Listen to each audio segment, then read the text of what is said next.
Good afternoon, everyone. President Trump's powerful efforts to secure our homeland are working. According to newly released numbers, last month, Border Patrol saw a 93% decrease of illegal aliens crossing the southwest border between ports of entry from May 2024 under Joe Biden, when they encountered more than 117,000 illegal aliens. And this particular statistic is absolutely astounding. In the month of May, under the Trump administration, 0 illegal aliens were released into our country by Border Patrol. Let me say that again. Not a single illegal alien was released into the interior of the United States of America last month under this administration. Let's contrast that to Joe Biden's failed leadership, where immigration officers were wasting their finite time and resources processing dangerous illegal aliens for release into the United States. President Trump immediately terminated that reckless Biden-era practice that undermined the rule of law, jeopardized public safety and our national security, and diverted critical resources away from stopping deadly drugs and violent criminals from entering our country. That's the reason why not a single illegal alien was released into the interior of the United States in the month of May. And as a result, we now have a border that is reaching unprecedented levels of operational success.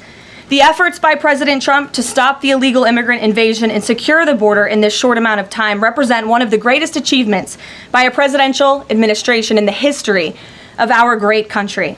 With illegal entries being overwhelmingly halted, the Trump administration is dramatically ramping up efforts to arrest and deport all of the millions of criminal illegal aliens that Joe Biden let into our country over the past 4 years.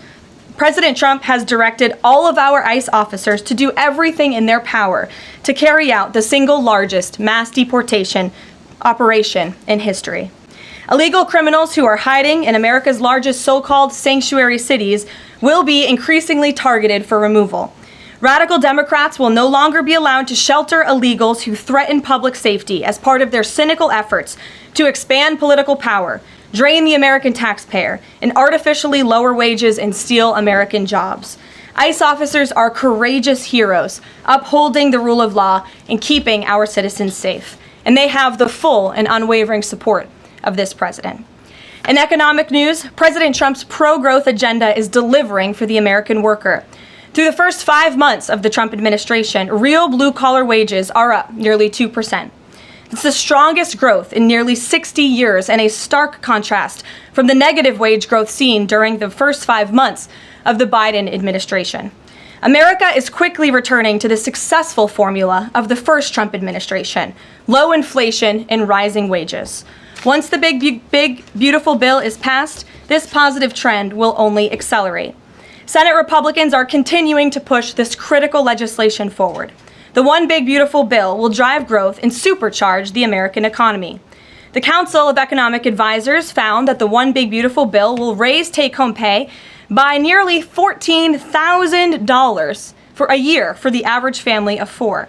The CEA also found that the One Big Beautiful Bill will increase wages as much as $11,000 for the average worker in America.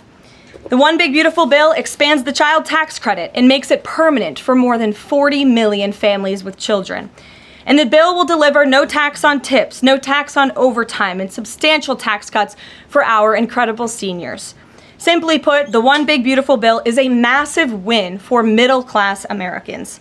When nearly 80 million Americans sent President Trump back to this White House, they were doing so expecting these popular policies to be enacted.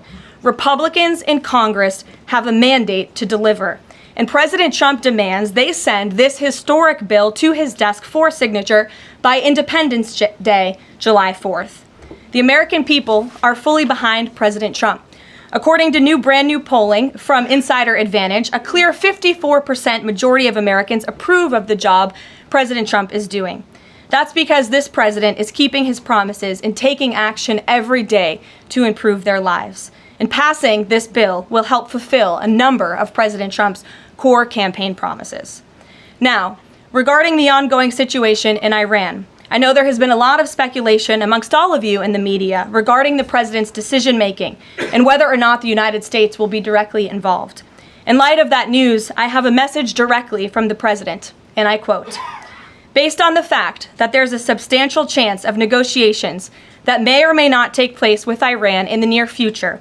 I will make my decision whether or not to go within the next 2 weeks. That's a quote directly from the president for all of you today. So we'll kick it off for questions here in our new media seat. We have Eli Lake from the Free Press. Eli, go ahead. And Thanks so much for having us. Thank you. For the Free Press. The decision to extend the, delay in enforcing the TikTok ban. Sure. Can you talk about how the White House understands its constitutional authority in light of the Supreme Court's decision in January that said that the president had to enforce the ban? Sure. Well, as all of you know, because the president put it out on his Truth Social today, he did sign an executive order to extend the TikTok ban for 90 days. So in the effort to make a deal, and the White House counsel and the Department of Justice have reviewed this executive order, and I can get it for you. I think it's on our website by now. If it's not, my team will now put it up immediately. And you can read the language in that executive order. And the White House counsel's office and the Department of Justice strongly believe in the legal rationale for this executive order. They wouldn't have the president's pen hit it if they didn't. And the political reasoning for this, of course, is because the president made a promise to keep TikTok on. There are 100 million Americans who use this app. It's wildly popular. He also wants to protect Americans' data and privacy concerns on this app, and he believes we can do both things at the same time. So he's making an extension so we can get this deal done. Can I get a follow-up? Sure. A few weeks ago, Tucker Carlson reported on a meeting between the president, Mark Levin, and others at the White House. Is there a leak investigation, and can you say who else was in that meeting? I'm not aware of a leak investigation at this time. I, for one, do not reveal details about the president's private meetings without his permission to do so. But certainly the president does not like when people leak. He takes that very seriously. This entire administration takes that seriously, and that's why you've seen at agencies some of the cabinet secretaries have been given the authority by the president to let go of staff who are engaged in such leaks, especially those that risk American national security. Sure, go ahead. Karoline, thank you. So Rhino warmonger Lindsey Graham, he recently called on the U.S. to go all in. That's quite the lead to a question. Right. What's your message to everyday Trump supporters? Not the Tucker Carlsons or other big names, but everyday Trump supporters, grassroots who voted for President Trump to stop the wars, rejected this in the primary, going into another war with voting against Nikki Haley.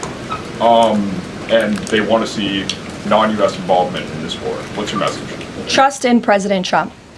President Trump has incredible instincts, and President Trump kept America and the world safe in his first term as president in implementing a peace through strength foreign policy agenda. And with respect to Iran, nobody should be surprised by the president's position that Iran absolutely cannot obtain a nuclear weapon. He's been unequivocally clear about this for decades, not just as president, not just as a presidential candidate, but also as a private citizen. In fact, I have some quotes for you. In 2011, President Trump said, "America's primary goal with Iran must be to destroy its nuclear ambitions. We cannot allow this radical regime to acquire a nuclear weapon that they will either use or hand off to terrorists." In 2015, the president said, "The problem is that Iran poses an existential threat to Israel, our Middle Eastern allies, and the United States." And of course, the president has repeated that in his first term as president and his second term as president as well. That's why he was adamantly opposed to the disastrous Iranian nuclear agreement that was implemented by President Obama. And it's why he has given great latitude and given a lot of effort to achieving a diplomatic solution. But he's been very clear. Iran went for 60 days when he gave them that 60-day warning without coming to the table. On day 61, Israel took action against Iran. And as I just told you from the president directly, he will make a decision within 2 weeks. A follow-up? Sure. Go ahead, Natalie. Thanks, Karoline. Can you confirm whether Steve Witkoff has been in touch with the Iranian foreign minister? And does Witkoff plan to go to Geneva tomorrow for talks? I am not tracking that on Mr. Witkoff's travel schedule, but I can certainly check in with him to be sure. As for correspondence between the United States and the Iranians, I can confirm that correspondence has continued. As you know, we were engaged with 6 rounds of negotiations with them in both indirect and direct ways. Thanks, Kelly. Just to clarify the president's statement just now, when he says that he'll make a decision in the next 2 weeks, is he saying that if Iran does not come back to the negotiating table within the next 2 weeks, that the president will strike? The president is saying that he will make a decision whether or not to go within the next 2 weeks. It's very clear and direct. And is he seeing any signs of progress? He obviously is holding out hope for negotiations, but is he seeing any inklings of progress that give him that hope that talks are still possible? Well, that's why he said in the statement that I just read for all of you, based on the fact that there's a substantial chance of negotiations that may or may not take place with Iran in the near future, he will make that decision within the next 2 weeks. What makes him think there's still a substantial chance, is my question. I'm not going to get into the reasoning and the rationale. The president believes that, but that's his position, and he will make a decision within the next 2 weeks. Karoline. Sure. Thanks, Karoline. President Trump has said previously in regard to Russia, he's used this phrase about 2 weeks several times in terms of like, we expect like a 2-week deadline and then you give another 2-week deadline. How can we be sure that he's going to stick to this one on making a decision on Iran? Well, in those deadlines, as you've seen in respect to Russia, Ukraine, might I add, these are two very different, complicated global conflicts, as you know, that the president inherited from our previous incompetent president in the weakness of the previous administration. And the president has spent a tremendous amount of time and effort cleaning up these crises that were caused by the last administration's just complete dereliction of duty on the world stage and American weakness. Now we have American strength again. With respect to Russia and Ukraine, because of that American strength and the president's leadership, we have seen these two sides engage in direct negotiations. And the last time the president said 2 weeks, you saw Russia and Ukraine have direct negotiations for the first time in years. And so the president is always interested in a diplomatic solution to the problems and the global conflicts in this world. Again, he is a peacemaker in chief. He is the peace through strength president. And so if there's a chance for diplomacy, the president's always going to grab it. But he's not afraid to use strength as well, I will add. Francesca. Thanks, Caroline. What exactly would a deal with Iran need to entail?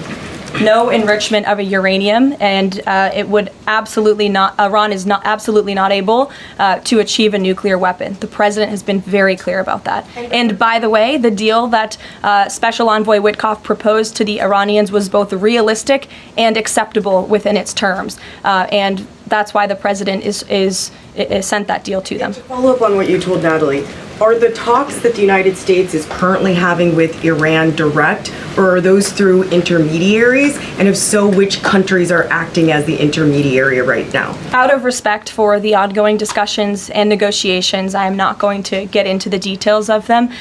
We've provided you confirmation for now. Go ahead. Sure, and then behind you too. Sorry, so thanks. Sorry, on the topic of negotiations and talks, does the president have any hopes or specific expectations for the talks tomorrow between European foreign secretaries and their Iranian counterpart? Well, certainly the entire world is on the president's side when it comes to the fact that Iran cannot obtain a nuclear weapon. This is something that pretty much all of humanity, except for the Iranian terrorist regime themselves, agree upon. And so the president expects that Europe will deliver that message directly to the Iranians.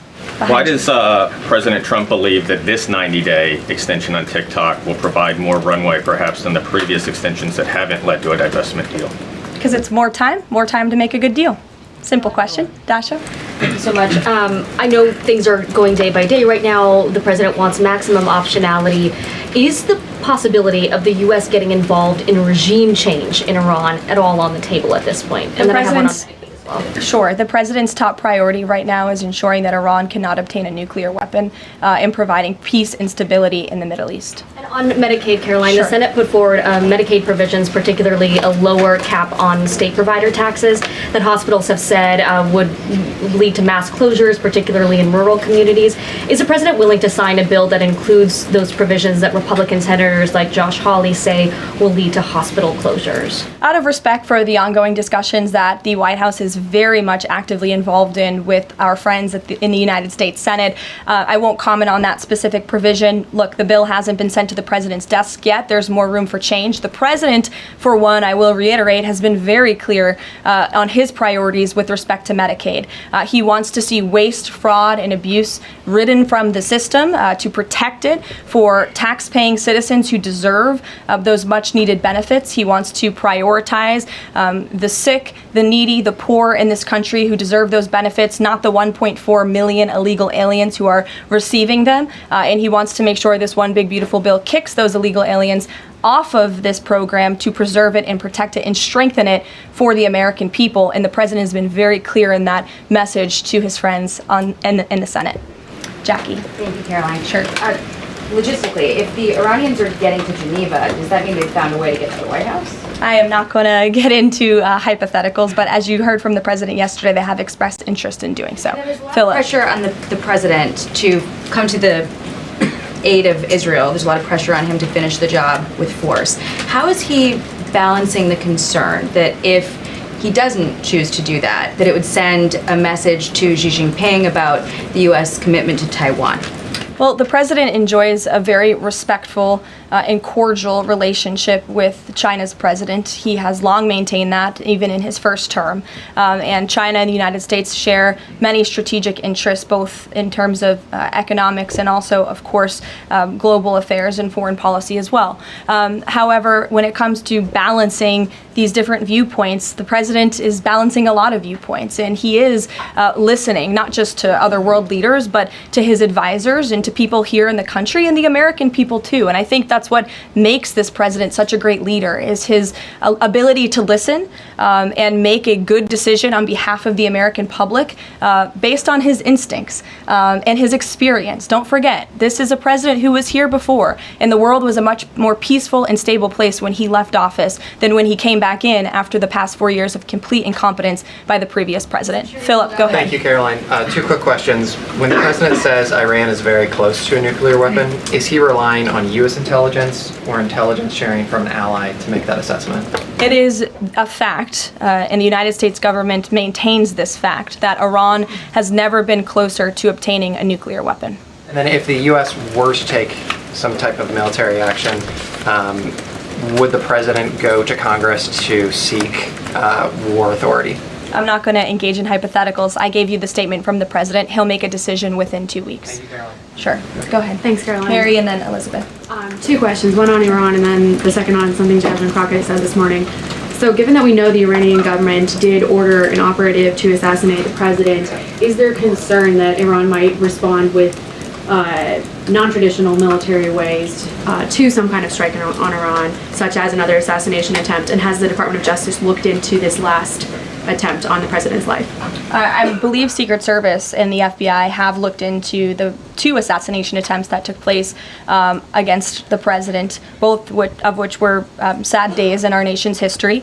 So I would defer you to the Department of Justice on where those investigations stand. But as for your question regarding Iranian retaliation, I'm not going to engage in hypotheticals again, but I can assure the American public and the world that this administration is prepared and ready to defend American interests and assets, not just in the region, but here on our homeland as well. Thank you. And then really quick on Jasmine Crockett, she said, I believe, that Trump supporters are mentally ill before calling for bipartisan support against the president. Can you respond to that, especially considering she's a rising star in the Democrat Party right now? She is a rising star. It's quite something to behold, actually. I hope that she continues to be a rising star for the Republican Party, at least. I think it's incredibly derogatory to accuse nearly 80 million Americans of mental illness. The last time I checked, Jasmine Crockett couldn't dream of winning such a majority of the public as President Trump did. And the America First movement, which President Trump has built, is filled of hardworking patriots, the forgotten men and women, business owners, law enforcement officers, nurses and teachers, and middle America, as we all know, from where you all grew up, outside of this beltway. That's who makes up this president's movement. And Jasmine Crockett should go to a Trump rally sometime and she can see it for herself. Jennifer. One on North Korea and one on China. On North Korea, they launched some rockets into the ocean today. What does the White House make of that? Do you read any meaning into that timing of that launch? And then on China, do you have any reaction to Xi Jinping's offer of intervening in Iran diplomatically? And are you seeing any signs that China would get involved militarily to support Iran? I don't believe we're seeing any signs of that at this moment in time. As for Xi Jinping's offer, I will leave it to the president to respond to that himself. As for your question about North Korea, we are monitoring the situation. The Trump administration is in close contact with our new South Korean counterparts as we work together to deter our adversaries and preserve a free and open Indo-Pacific. And no matter where, our adversaries and our allies alike know that President Trump will not tolerate threats against our interests on his watch, even as he works to resolve the wars that he inherited. Question. Alex, go ahead, and then I'll come to you. Thank you. Is the president concerned about the economy if farms and hotels, et cetera, struggle to find workers?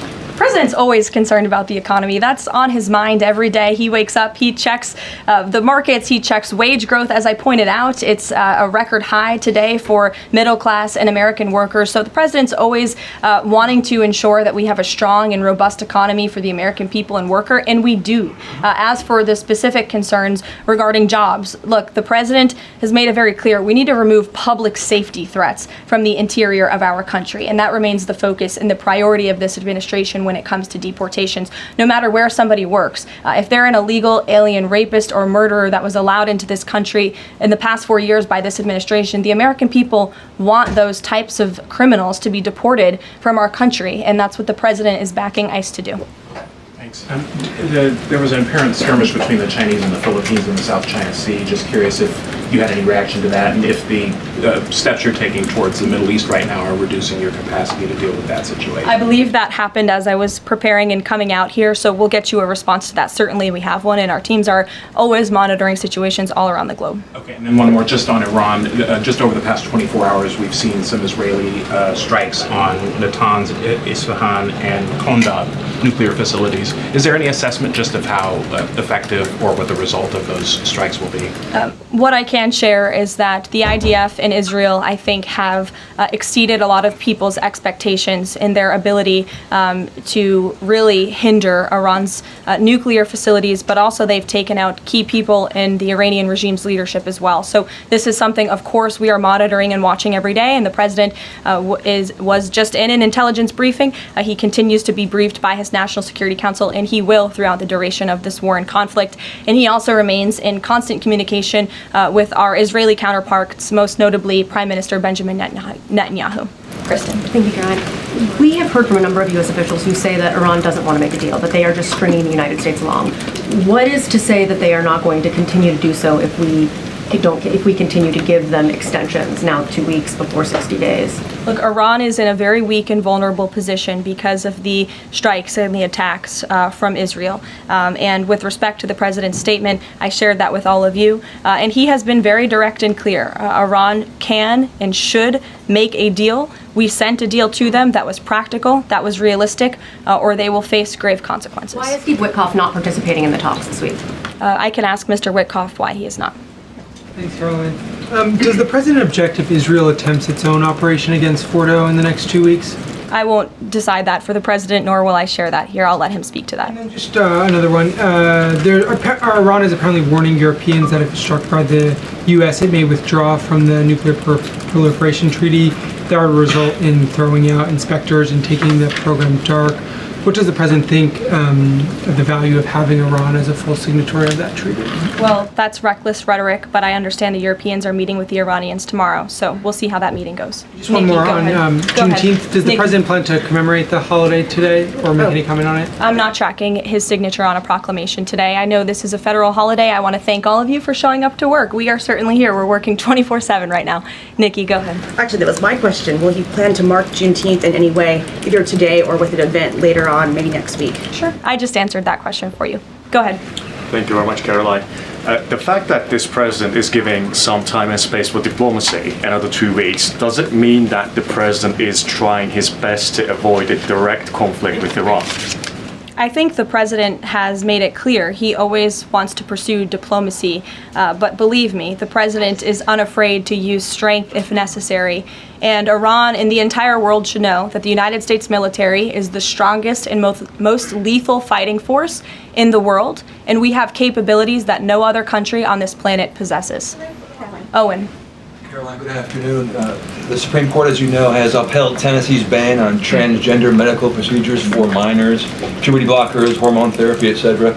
The White House reaction to that, please. That's a huge victory for America's children, and it's obviously something this administration believes strongly in, that young minor children should not be allowed to be subjected to chemical castration and mutilation. The president himself has taken very strong orders, or has signed very strong executive orders on this, and we are grateful for Tennessee's efforts to protect our children, and we are grateful the Supreme Court ruled on the side of the law, but also on the side of protecting America's innocent children.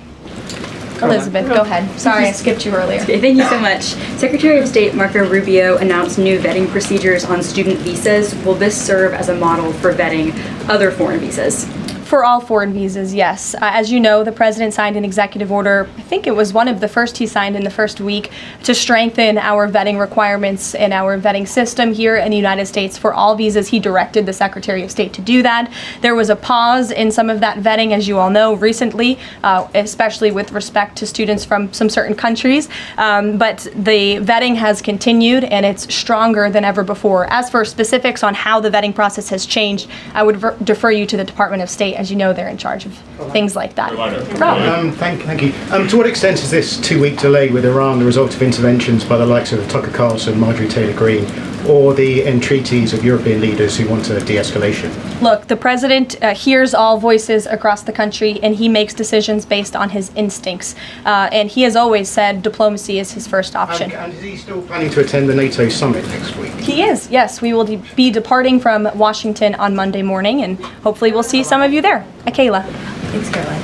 Oil prices have been spiking over the last week. Is the president watching the oil market, and is that factoring into his decision-making in the Middle East? Again, as I said to, I think, Alex's question previously, the president is always watching, and this administration is doing more than any in history to bring oil prices and gas prices here at home down for the American public. They have been plummeting since President Trump's inauguration because of the executive action and the federal action this administration has taken on the home front. But yes, of course, he's paying attention and monitoring that. But as for whether it's weighing into his decision, there's a number of factors that, of course, are, and as I said, he will make that decision in the next 2 weeks. Can't reiterate that enough. Ouija. Caroline, thank you.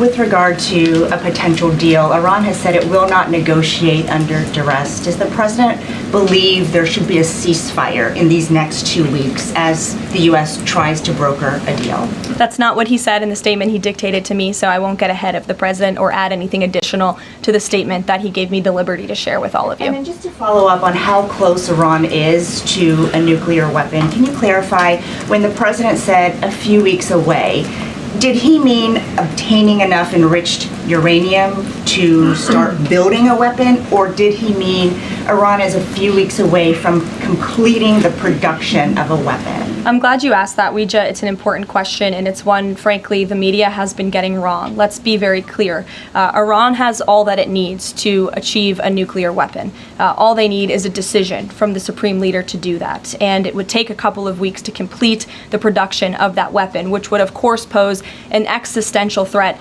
not just to Israel, but to the United States and to the entire world. And that is something that the entire world, including countries like Russia, is in agreement with, that Iran should not and cannot obtain a nuclear weapon. And that's why the president believes that, and he's believed that, again, not just his political career, but frankly, his entire life.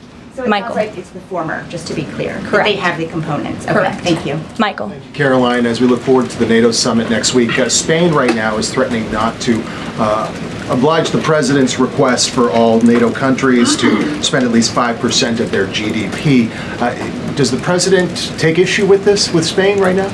I didn't see Spain's comments. I'll make sure the president sees them, and I can assure you he wants to see all European countries pay their fair share and meet that 5% threshold. It's only fair considering the American taxpayers have given a significant chunk of money to the tune of billions of dollars to support our mutual interests and our assured defense. So I will let him speak to that, but he's made his priorities for our European allies quite clear, including Spain. Thank you, Caroline. One last question. When it comes to the president's position on foreign policy in general, is there a phrase that the White House has coined? Is there a Trump doctrine? Does the president like to talk about this? Anyone here in the White House talking about this? And if so, if there is something akin to a Trump doctrine, how would you define it? America first, always. And with that, I think I'll leave you. I know there's a lot of news in the world right now. As you know, our team is always here to answer your questions, and the president, I am sure, will take more questions from you guys at some point this week, as he always does in the effort of transparency. I appreciate your being here on a federal holiday, and we'll see you later. Thank you.